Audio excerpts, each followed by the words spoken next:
నేడు fibre net కేసులో చంద్రబాబు ముందస్తు బెయిల్ పిటిషన్పై సుప్రీంకోర్టులో విచారణ జరగనుంది. మధ్యాహ్నం 3 గంటలకు జస్టిస్ అనిరుద్ధ బోస్, జస్టిస్ బేలా త్రివేది ధర్మాసనం ఈ పిటిషన్పై విచారణ చేపట్టనుంది.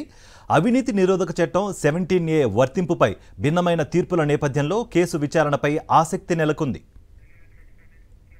ఈ అంశానికి సంబంధించి మరింత సమాచారం మా ప్రతినిధి వెంకటేష్ అందిస్తారు. ఢిల్లీ నుంచి వెంకటేష్.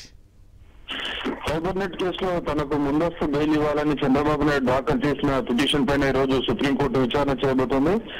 సుప్రీంకోర్టు న్యాయమూర్తి జస్టిస్ అనిరుద్ధ బోస్, జస్టిస్ బేలా త్రివేది ధర్మాసనం ఈ కేసును ఈ మధ్యాహ్నం 3 గంటలకు విచారణ చేయబోతుంది. సో ఈ కేసులో ఇప్పటికే సెక్షన్ 17A ఈ కేసు ముడిపడి ఉన్నటువంటి నేపథ్యంలో ఈ కేసులో ఈ రోజు సుప్రీంకోర్టు ఎలాంటి ఉత్తర్వులు ఇస్తుందనేటువంటి ఒక ఆసక్తి నెలకొంది. ఇప్పటికే సెక్షన్ 17A పైన భిన్నమైనటువంటి తీర్పులను న్యాయస్థానం ప్రకటించినటువంటి నేపథ్యంలో ఈ కేసును చేపడుతుందా లేకుంటే వాయిదా వేస్తుందని మనం వేచి చూడాలి. ఈ ఫైబర్ నెట్ కేసులో ప్రధానంగా దాదాపు 114 కోట్ల రూపాయల ప్రజా ఆధారం దుర్వినియోగమైందన్నది ప్రధానమైనటువంటి అభియోగం.